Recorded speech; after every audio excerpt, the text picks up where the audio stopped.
Yung mga sinasabi po nating existing practice na ngayon na ginagawa nila ay ano po ang legal basis nun? Po, napakaganda po ng tanong ng ating pinunong minorya. At yan po, alam niyo po, dito po sa aking kaliwa, kung titingnan niyo po, dahil ang sabi ko po sa kanila, Ginoong Pangulo, tayo po ay haharap sa bar tatner, mathematician pa. Kaya kailangan po, battery ng mga auditors ang kailangan po natin dito sa kaliwa. Ano po?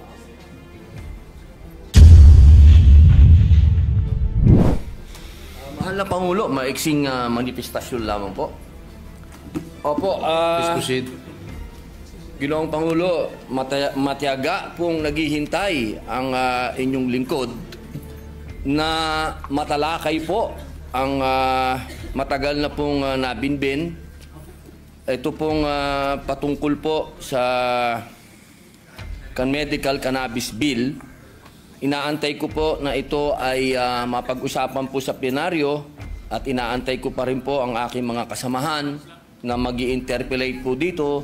Nais ko lamang pong magtanong kung hanggang kailan po ako mag-aantay sa interpellasyon. Napakahalaga po sa akin ng bill na ito. I have been patiently waiting for my medical cannabis bill to be discussed in plenary, but unfortunately not one of my colleagues is prepared to interpolate this measure. Be that as it may, I will be waiting here for the availability of my colleagues to interpolate. Yun lamang po, maraming salamat po. Thank you, Senator Padilla. Yes, Minority Leader. Mr. President, the minority is always prepared. It's a matter of scheduling by the majority leader. Yes. May we ask the Majority Leader if it is in the agenda for today? Yes, Mr. President, it's in the agenda, but we are prioritizing those measures that are already in the advanced stage, Your Honor, Mr. President. Yes, maybe we can ask our colleagues if they are ready to interpolate the measure of Senator Padilla. Maybe we can ask the members of the majority first, if those who are scheduled to interpolate the bill of Senator Padilla.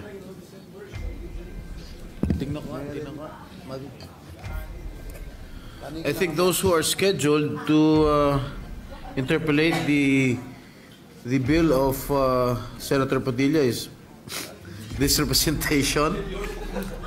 Senator Win Gatchalian, Senator Pia Cayetano, Senator Joel Villanueva, Senator Rizzo Ontiveros, and Senator Coco Pimentel. I think, is Senator Sherwin ready to interpolate? He is here right now. The medical cannabis bill. We can tackle it. Yes, Mr. President, probably later on after we tackle some important measures, we'll talk to the members of the majority who will be ready to. Yes, we can proceed later if some of our colleagues are ready to interpolate the bill of Senator Padilla.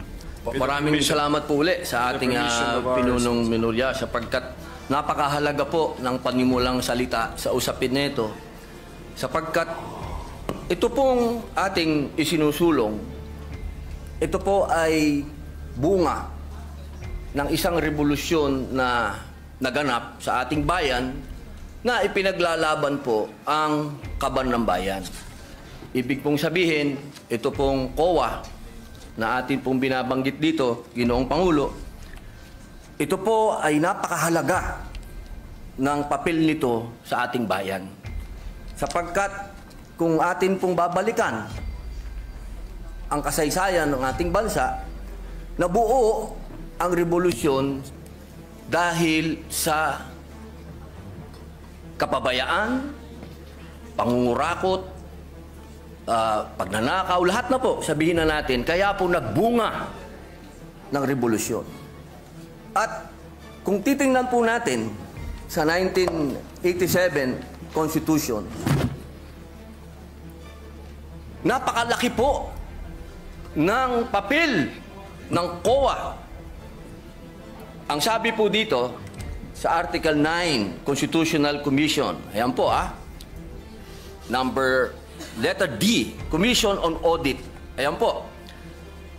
Ginoong Pangulo, ang sabi po dito, the Commission on Audit shall have the power, authority, and duty to examine, audit, and settle all accounts pertaining to the revenue and receipts of and expenditures or uses of funds and property owned or held in trust by or pertaining to the government or any of its subdivisions, agencies, or instrumentalities, including government-owned or controlled corporations with original charters on a post-audit basis. Medyo mahaba-haba po ito.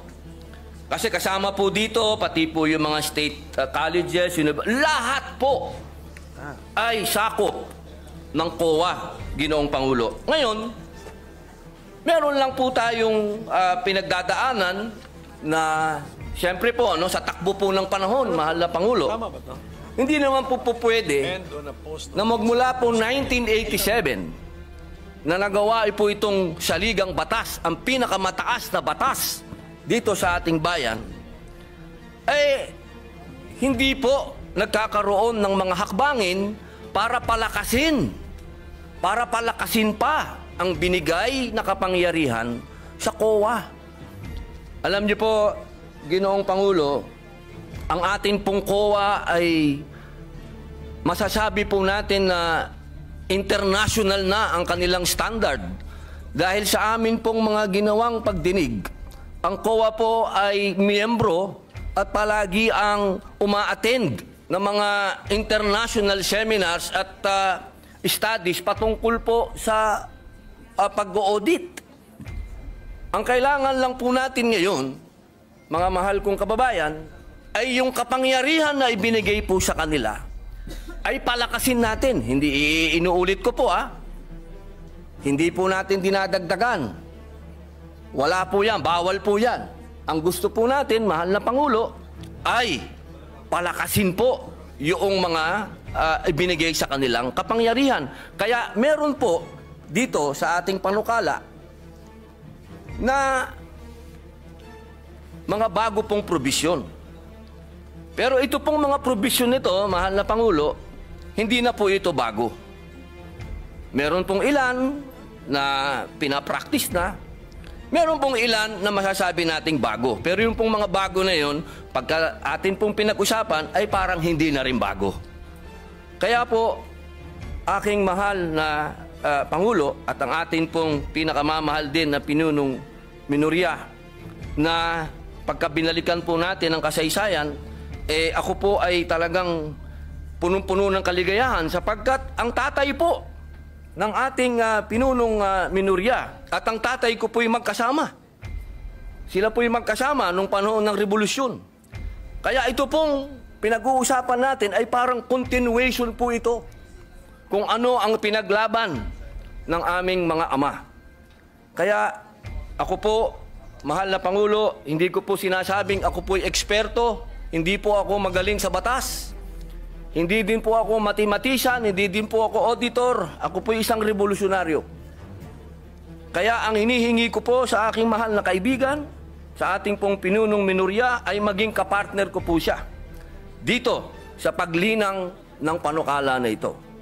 Sapagkat naniniwala po ako na ang pinaglaban ng aming mga ama hanggang ngayon, ito po ang natatanging lamang panglaban ng taong bayan sa korupsyon. Ito lamang pong COA. Maraming salamat po, Ginoong Pangulo. Salamat po. At marami na pong nasagot dun sa opening statement ng ating sponsor, ng ating mga concerns. Pero ito pong ating panukala ay isa po itong code. Opo. Tama po. So, ang gusto ba natin mangyari dito na lahat ng ating gustong malaman tungkol sa government auditing ay dito natin makikita at mahanap sa panukalang ito? Opo. Okay.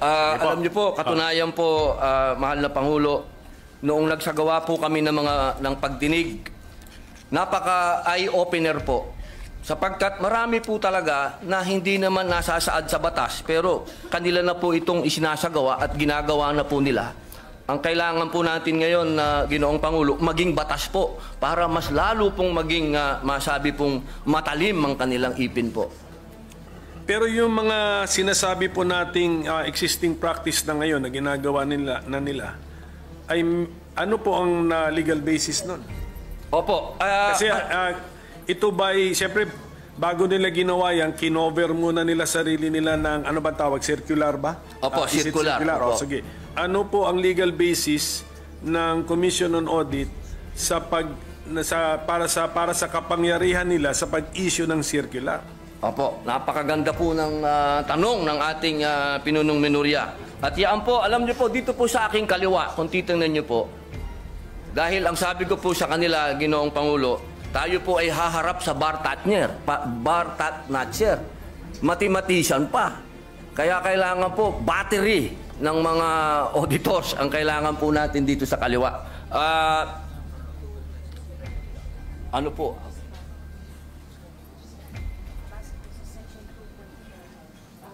Yung legal basis na yun ay nandun sa Section 2 ng Konstitusyon. Opo. Dito po, sa nakalagay po sa ating Konstitusyon, sa Section 2 po, ng letter D, the Commission on Audit, dito po sa Section 2, number 2, sabi po dito, the Commission shall have exclusive authority subject to the limitations in this article to define the scope of its audit and examination, establish the techniques and methods required therefore. Yun po, nasa konstitusyon po, mahal naming Pangulo, na sinasabi po dito, meron po silang karapatan na maggawa ng mga techniques, establish techniques, methods sa pangalan po ng circular. Apo. Yung susunod, mas importante rin po. Sige po, basahin ko na po. Baka kasi English baka may Tagalog kasi dito. Meron kasi Kaya nga po, ang ating may konstitusyon Tagalog tayo. actually ay nakabandato dyan na merong Tagalog version ng ating konstitusyon. Sige po, pwede po natin gamitin yun. Tagalog sana para maintindihan ng ating mga kababayan. Masyado akong spoken in dollar. Tagalog. Tuloy ko muna po sa English. Sige po. Due to insistent public demand. Therefore, and promulgate accounting and auditing rules and regulations, including those for the prevention and disallowance of irregular, unnecessary, excessive, extravagant, or unconscionable expenditures or uses of government funds and properties. Malinaw po dito, Ginoong Pangulo. Ito po naman sa Tagalog, dapat magkaroon ang komisyon ng tanging otoridad batay sa mga katakdaan sa artikulong ito na magtakda ng saklaw na audit at pagsusuri nito, magtatag ng mga kaparaanan at pamamaraan na kinakailangan ukol doon at maglagda ng mga tuntunin at alituntunin sa pagtutuos at pag-audit kabilang ang mga ukol sa paghadlang at di pagpaghintulot sa mga paggugol o paggamit ng mga salapi at ari-arian ng pamahalaan na tiwali, hindi kinakailangan, labis-labis, maluho o hindi makatwiran.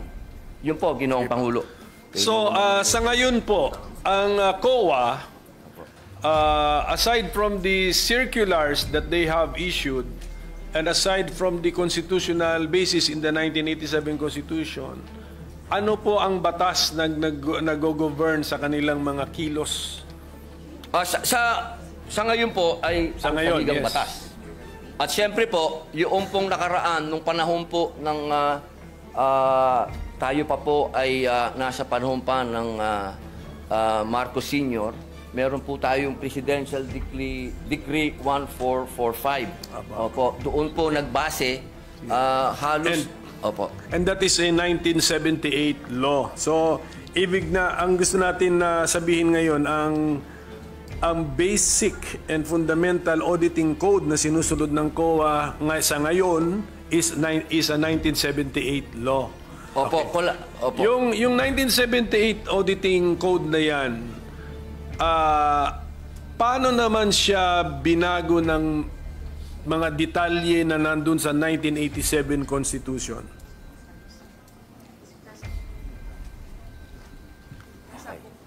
Opo. Ng 1987 Constitution. Ayan, napakaganda po ng iba talaga pala pag may battery ka dito po. Opo. Ito po, ang sabi po nila, nandoon po ito sa Book 5 ng Admin Code of the 1987 Constitution. Meron po ba tayo? Book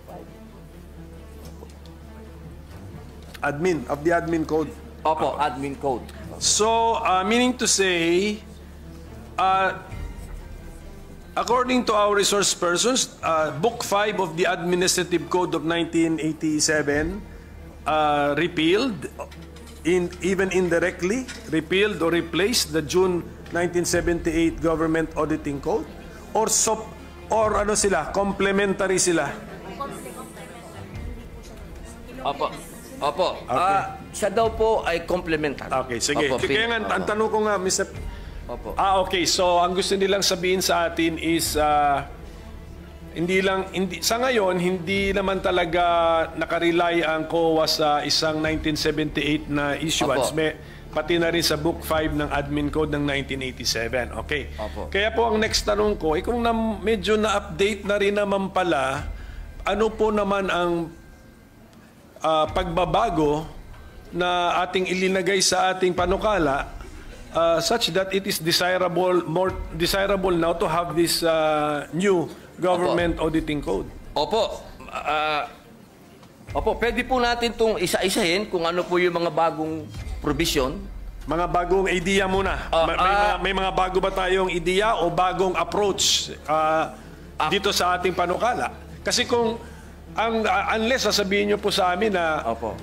yung circular, pinagsama-sama lang natin lahat at ginawa nating code. Ganun ba ang ginawa natin dito sa panukalang ito o hindi? Katulad po ng sinabi ko po kanina, Ginoong Pangulo, meron po kasing sa takbo po ng panahon, meron din po silang mga ginagawang pag-aaral sa abroad. Ano po? Opo. At yung mga best practices po ngayon sa abroad, gusto din po natin maisagawa. Pwede akong sumingit tungkol dyan. Opo. Ang ating bang COA chairman ay chairman ng isang international organization sa ngayon? Para pagkaalam ko, chairman ata siya ng isang international organization. So, Siya po ay member po. member. Opo, Okay, member po automatic siya. na may Opo. member tayo. Sige po, so continue sir. Kung ano yung kung may bago bang ideya dito sa ating panukala na hindi pa captured ng Book 5 of the Admin Code and the 1978 General Auditing Code tawag na, or Government Auditing Code, yes. Opo. Kasi po may mga kaso po din, marami din pong mga bagong na-desisyon ng Supreme Court na mga kaso po na nakakapag-define po ng mga kailangan sundin ng COA o sundin ng mga tao po. Opo. Kaya kailangan po yung mga batas na bago, ito pong ating ginagawa na mapalakas po para maisama na rin po yung mga Supreme Court rulings po na may kinalaman po sa COA at yung mga practices na rin po ngayon ng COA na ginagawa na rin po nila na maging batas po. Opo. Siguro po, Mr. President, maganda yon. Kung mabigyan lang tayo ng idea o sample ng ating sponsor, Opo. ano ang mga bagong ideya na nakuha natin sa jurisprudence na ilinagay na ngayon natin sa panukala? Ano ang mga bagong idea na nakuha natin sa ating participation sa international organizations and fora na ilinagay na rin natin ngayon sa ating panukala? So para masundan po natin yung mga bagong Opo. ideya sa ating panukala. Meron po ito, kaninang umaga, amin itong pinag-aralan. Section 27 ba yun? Sandali lang po. A minute suspension, Mr. President. Opo. Session is suspended for a minute. Was in the process of answering the question already, Mr. President. So, Opo. Ginoong Pangulo, meron pong mga pangyayari katulad po ngayon, ano po, habang iniaantay po natin yung para sa Supreme Court, tatalon lang po ako. Katulad po sa Section 60, sinasabi po dito, Ginoong Pangulo, na katulad po kahapon, napag-usapan po natin yung e-governance.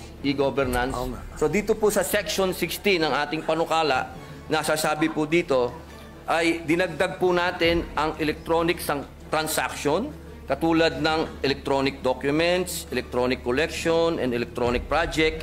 Ito po na rin ay pinapractice na rin po ito ng COA po sa ngayon. Yan po yung isa po na masasabi po nating malaking pagbabago. Opo, at dito naman po kanina, nagkaroon po ng kaso na dinesisyonan po ng Korte Suprema. Meron na? yes. Ito po yun, ano? Section 27, matagal na po itong pinapractice ng COA. Ito po ay patungkol sa pagbabawal sa mga private entities for rendering audit or related services to government agencies. Kailangan muna po ng COA's approval kung kukuha ng pribadong entidad para gumawa ng mga audit sa mga government agencies. Nagkaroon po ng kaso ito, Ginoong Pangulo, at ang naging decision po ay pagkalagpas ng 60 days.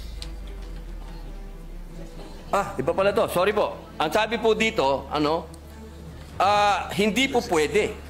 Pwede na pwedeng kumuha ng pribadong auditing firm yung private ng mga government agency po. Pwede po silang kumuha.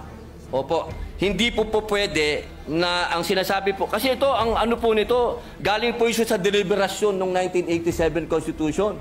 Kasi meron po itong isang commissioner, sinasabi niya, sabi niya doon, hindi, kailangan exclusive ang COA. Ang sabi naman po ng ibang commissioner, hindi pwede. Natalo po siya sa bilangan. At yun po ang ginamit ng Supreme Court na argumento na hindi po pwede na exclusive. Kailangan pwede silang kumuha ng iba. Yun po yung mga desisyon na masasabi po natin na nangyari. Meron pa pong isa. Opo. Dito po sa Section 28, ito ay nasa PD 1445. At base rin po ito sa desisyon ng Korte Suprema. Ito po ay patungkol sa probisyon ng pag-hire ng law firms o private lawyers. Ito po ay alinsunod sa desisyon ng Korte Suprema. Kasi alam niyo po, minsan kailangan magpaalam pa sa COA, hindi na po, kumbaga, nagkakasuhan na. Ginoong Pangulo, nagkatimandahan na, wala nang panahon. Ang sabi po dito, na kapag lumagpas na yung 60 days, deemed approved na po yung request ng kung sino man pong ang gustong mag-hire ng lawyer, private lawyer. Yun po yung mga masasabi nating bago na meron po talagang bigat. Kasi ito po ay may kinalaman na sa mga desisyon ng Korte Suprema at ganoon din po doon sa paparating po na e-governance. So, hindi pa po ito natitesting, itong Section 28, kunyari lumampas ng 60 days, gumastos na ngayon yung... Meron na pong desisyon. Meron na pong desisyon ang Supreme Court. So, sa ngayon, disallowed. Pero ang COA, wala pa po. Ilalagay po natin ngayon sa batas. Kaya nga, kung wala ito, kaya sa ngayon, disallowed. Hindi pwede. Kung pagbabasihan po yung desisyon ng Supreme Court, what was the decision? Allowed? The Supreme Court allowed the expense of government in the hiring of private lawyer or 60 days. Or sustained the 60 decision? days po So even the 60 days is in that decision? Hindi ako familiar po sa decision na yan. Opo. So, okay. Oo. Yun po, malinaw po yun eh. Malinaw po, Ginoong Pangulo, na halimbawa po, katulad po ng Pisan, di ba? Pisan, nag-hire po sila ng lawyer nila, lumagpas po, hindi po, ang nangyari ang tagal po, ano, hindi po nila maantay-antay yung approval ng COA. Ang sabi po, 60 days, deemed approved na po yun. Pag lumagpas. Okay. Ngayon, kinaklaro natin dito. Opo. Sige po. How about sa international best practices? Meron ba tayong napulot doon na linalagay ngayon natin dito sa ating panukala? Ano pong tawag? Section 26. Ayun! Nako, ito po yung pinakamaganda na pinag-usapan po namin. Ako gusto ko po ito. Kasi maraming lugar na hindi napupuntahan ng COA. Nakalagay po dito sa Section 26. Institutionalizes COA Citizen Participating Audit Program. Ito po yung Deputized Citizen Participatory Office. Since 2016 pa po ito, ginagawa nyo na. Opo, nagde-deputize po sila. Opo, ng mga mga CPA po, no? Tawag po nila CPA, opo. Kaya po, ito po ay napakaganda sapagkat marami pong lugar dito sa ating bayan ang hindi po napupuntahan, Ginoong Pangulo. So ito pong participation ng civil society organizations na natin ay linilimit natin sa remote and critical areas. Bakit hindi natin gawin as a general rule? Opo. Sama sila. Actually, general rule po siya. Opo. Well, ito pang ang pagkasulat natin ay located page 20 line 17 to 18 nakasulat dito. Monitoring of projects located in remote and critical areas. So, mukhang maganda itong idea na ito. Bakit din natin gawing partner ng COA ang CSO? For all, if you want. Opo, yun daw po, practice na po na raw nila, Ginoong Pangulo. Ito po yung ginagawa na raw po nila. Opo. So, balikan po natin itong 26. Ano natin? Opo. I-expand po natin. Opo. Hindi ba sa bidding ay required, sa public bidding, required ang mga observers from civil society rin? NGO? Ganon? So, pag ino-audit ba ng COA ang isang project, tinitignan ba nila how the public bidding was conducted? Kasali po ba yun? Do they also, and in the process, do they look for the participation of the CSO or NGO or PO? Wala yung... Ay, pwede pa natin ito. Okay po. Limited lang daw po ang binibigay. Sige. Opo, doon sa... Pero sa lahat po ng bidding nandun. Kayo? Ang COA. Opo, ang COA po nandun. Sa lahat po ng bidding na... Sige pa, so nakita naman natin yung... Andun yung attempt sa Section 26. Hindi ano na natin? Mas broad na. Ano na natin yung spirit nung anong panukala, nung section po, ayusin na po natin. Opo. Tapos Mr. President, bago ko ito malimutan, may mga concerns na riniraise yung mga private entities na it's either meron silang ano ba yun yung sa PPP? PPP, because of the PPP, allowed ang private entities na parang meron siyang merger of activities or transactions with the government. Yun, meron silang isang section po rito, section 24, if I'm not mistaken, na yun po ang concern nila na ano bang klaseng audit authority ang gusto ma-exercise or pwedeng ma-exercise ng COA sa kanila under our bill, Mr. President? Opo. Ito po ay napakagandang tanong po ng ating pinunong minorya sapagkat ito po ay napakarami na po talagang tumawag din po ng aking pansin dito sa usapin nito. Kaya ito din po ay nagkaroon din po kami ng napakahabang talakayan dito. Ngunit ako din po ay nasagot ng COA sapagkat una po nilang sinabi sa akin na meron daw po talaga na tinatawag na Republic Act 11966. Ito pong RA na to sa second paragraph, section 31 ng PPP Code. Kung saan sinasabi po na ang mga PP projects awarded subject sa Government Audit Code or 2009 Revised Rules of Procedure ng COA and amendments thereto. Sa provision na ito, itinakda rin the COA in consultation and coordination with the PP codes shall adopt and promulgate the necessary framework and guidelines on accounting and auditing PP projects.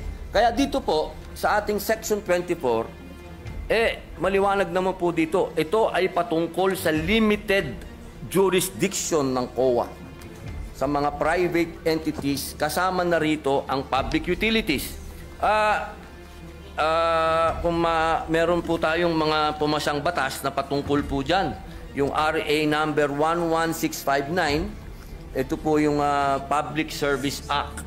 Opo, na sinasabi din po na sinabi po ng korte na hindi naman to unconstitutional. So, sila po ay tatamaan po ng limited jurisdiction ng COA sa pag-audit po. Yun po ang aming pagkakaintindi, Ginoong Pinunong. Ang problema ko po, Mr. President, dito rin sa pagkasulat ng ating Section 24 na nasa page 19. Sa title ng section, limited jurisdiction over private entities. Pero pagbasahin mo yung body ng section, hindi mo naman makuha kung anong meaning ng limited jurisdiction. Kasi sinasabi rito, the Commission shall have authority to examine and audit the contracts, agreements, or dealings of private entities with the government, etc. So, the words used are examine and audit, which is the normal words, Mr. President. So, where is the limitation found, Mr. President?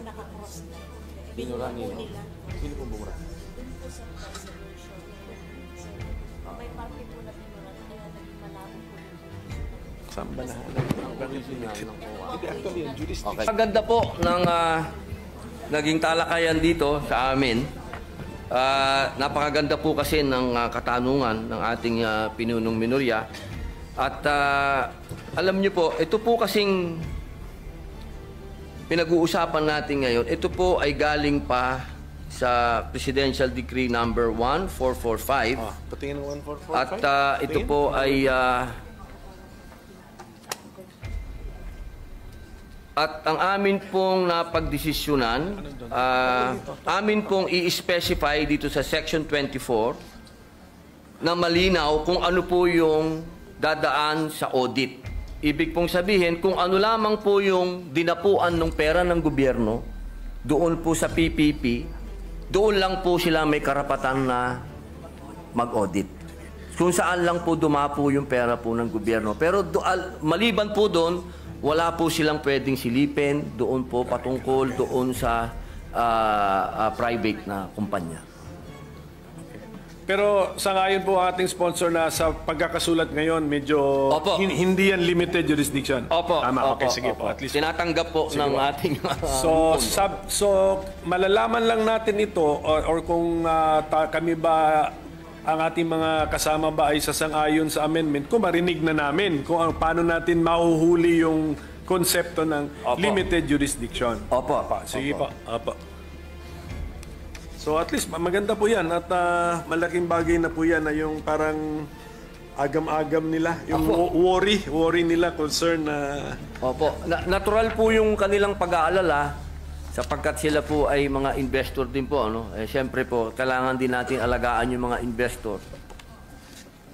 Pero wag po silang malumbay at wag po silang mag-alala. At lahat po ng pwedeng gawin ng COA patungkol lamang po sa pera ng gobyerno po. Ngayon po, yung konsepto ng right sizing, nakaka-discuss lang natin, parang nasa bill din yun. Pero yung kahulugan ba ng right sizing na gamit natin sa panukalang ito, kaparehas nung right sizing na sinabi po ng ating Senate President na dinipensahan niya yung kanyang panukala. Opo, alam niyo po, kung mapapansin niyo po, kasama po ako ng ating Ginoong Pangulo doon sa right sizing sapagkat naniniwala po tayo doon. Pero kanina po sa kanyang paliwanag, malinaw din po na sinabi niya, hindi po ibig sabihin nun na tayo po ay magbabawas o ano. Kung hindi, pipiliin po yung mga tao talaga na talagang sila po yung magpe-perform. Yung talaga pong may mga kakayahan. Yung tunay po na masasabi po natin na madi-deserve po nila kung magkano po yung natatanggap nilang sweldo mula po doon sa ahensya ng gobyerno. Kaya ako po ay nakasuporta po doon. At dito po, sa kasalukuyan, naririnig ko po ang aking lupon at kanila pong naisagutin ang inyo pong katanungan. Opo.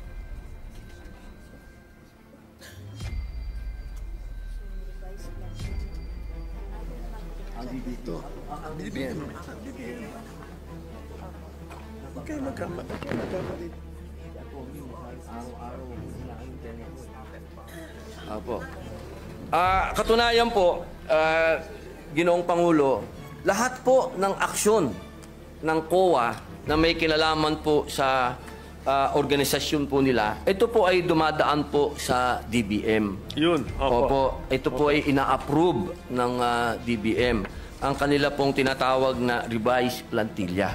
Opo. Wala po silang pagmamalabis po na ginawa patungkol po sa right size. Hindi natin binabago yon. Yung authority ng DBM na daanan ng kanilang ideya o proposal at magbigay ng approval ay nandito po sa ating panukala. I-retain natin yon. Opo. Opo. Kasi meron po akong, kunyari po nasa page 17, lines 5 to 7. 5 to 7. Yes, the commission proper may effect changes in the organization and functions of the commission as it may deem necessary in the exercise of its fiscal autonomy in order to carry out its constitutional mandate. Hindi po ba pwede itong ma-interpret? Kasi doon sa word na organization, pati function nga eh. Hindi ba pwedeng ma-interpret ito na pwede na nilang hindi hintayin ang desisyon ng DBM? At saka yung functions na ito, pwede ba nilang baguhin itong code na ginagawa natin, Mr. President? Okay. Ginoong Pangulo, ito pong provision ng 5 to 7. Line 5 to 7. Page 17. Opo. The commission proper may effect changes in the organization and function of the commission as it may deem necessary in the exercise of its fiscal autonomy in order to carry out its constitutional mandate. Opo, yun po ang kasagutan po nila. Nasa special provision daw po ito ng GAA. Hindi, paano nga to na paano interpretation po nito? The commission, the COA can create additional positions and not need the DBM's approval because meron silang exercise of fiscal autonomy? Opo, basta hindi lang po sila lumalagpas sa budget. Basta nandun lang po sila sa budget. Paano sila nabigyan ng budget? In the first place, di ba kung kinocompute ang budget, PS, MOE, capital outlay. Pero lahat po yun, Ginoong Pangulo, dumadaan pa rin po sa DBM yun lahat. Opo, upon approval po ng DBM. So ang gusto natin sabihin, ito pong paragraph na ito ay nasa GAA at lumalabas yan year after year after year. Check. Special provision po, pwede po natin basahin. Sige po, titingnan na lang po natin. Basta, kasi ayaw natin ng ayaw natin ng Doon po ba sa... Oh, sige, pakitingin na lang po yung... Opo. Doon po ba? Pati po ba sa special provision ay binanggit ang fiscal autonomy? Ito po. Tingnan natin. Opo. Aha. Page. Saan to? Page 11. Andito? Apa, hindi lang po. Minute suspension po. Standing any provision of law to the contrary and within the limits of appropriations in this act, the chairperson of the Commission on Audit, COA, is hereby authorized to formulate and implement the COA's organizational structure. B. Fix and determine the salaries, allowances, and other benefits of the COA personnel in accordance with the rates and levels authorized under RA number 6758 as amended and RA number 6686 as amended. And C. Create new positions, transfer an item, or make other adjustments in the personal services itemization whenever public interest so requires. Implementation of the foregoing shall be subject to compliance with organization, staffing, and position classification and compensation standards of the DBM. Scrap and build policy and submission to DBM of a resolution stating the changes in the organization and staffing in accordance with the foregoing standards and policy for proper documentation. Yun po, Ginoong Pangulo. Okay. Wala bang Tagalog yan? Pero alam niyo yung tanong ko po. Kung yung paragraph na yan, lines 5 to 7, Opo. ay nandun sa special provision, ang layo po nung binasa ninyo, hindi naman yung paragraph na yan eh. So siguro ang sinasabi nila sa atin, kinompress yung at linagay. Pero delikado po kasi mag-compress tayo ng ilang ideas kasi when we re-expand the compressed sentence, pwedeng iba na ulit yung conclusion natin, iba na po. So, mukhang ang sagot sa tanong ko, hindi. Wala itong paragraph na lines 5 to 7 ay wala sa special provisions. Hindi po. Wala po. Maaari po natin, kung gusto po niyo, at sa palagay po ng ating pinunong minorya at professor na i-adapt na lang po natin yung dati, ay mas maganda po yun. Hindi, ang aking point po, mag-ingat po tayo kasi sabi nga natin kanina na kino-concede ng COA na yung kanilang reorganization or any changes sa kanilang organization, lalo na sa pag-hire ng paggawa ng mga posisyon, ay kinakailangan ng approval ng DBM. Okay. Ingat lang ako dahil dyan sa paragraph na yan, mukhang pwede nating isantabi ang requirement na kailangan ng approval ng DBM. So, yan lang po. Kung pwede rin natin balikan yung last paragraph ng Section 16, Mr. President. Gawan na ng paraan yan. But Mr. President, actually marami pang section dito na binimension ata ang fiscal autonomy ng COA. Pero kung pwede sa susunod na natin pag-usapan kung anong ang meaning ng fiscal autonomy, paulit-ulit na lumalabas dito sa auditing code na to. Kasi kailangan maintindihan po natin yun. Kasi meron din akong bill sa judiciary fiscal autonomy. Tama. Tapos ang CHR claims na meron silang fiscal autonomy. Nawala naman yung phrase na yun sa constitutional provisions concerning the CHR. So at this point, Mr. President, with the permission of our sponsor, if this representation can suspend his interpellation on this very important law. Alam kong very important ito, alam ko timely ito, alam ko nagmamadali tayo. We will extend our full cooperation, but unfortunately this is a code. Sa sheer length, kailangan ng talagang daanan natin ito. Pero mas importante sa importance niya . Kasi buong gobyerno, subject to this code, plus yung limited jurisdiction sa mga private entities na magdi-deal sa gobyerno, aabutin din sila ng code na ito. So ganun po kahalaga ito.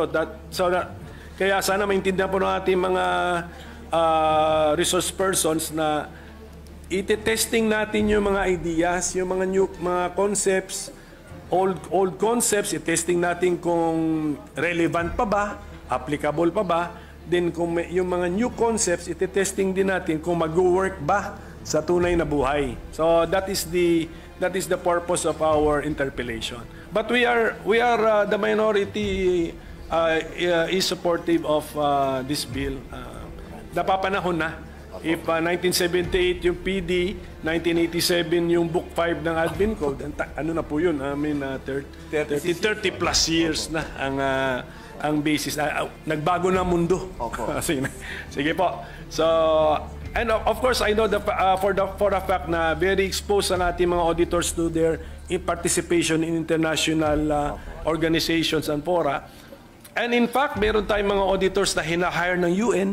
Tama? Tama. So, must be, ano na yun, parang, anong tawag mo nun? Parang, ano ba yun? Parang endorsement or ano ba yun? Patunay na po yun. Patunay or pagkilala sa galing at abilidad at reputasyon ng ating mga auditors. Okay? So, yun lang po yun. So, I hope they understand may konting delay but this is a necessary delay. I hope they understand. So, thank you, Mr. President, if I can suspend my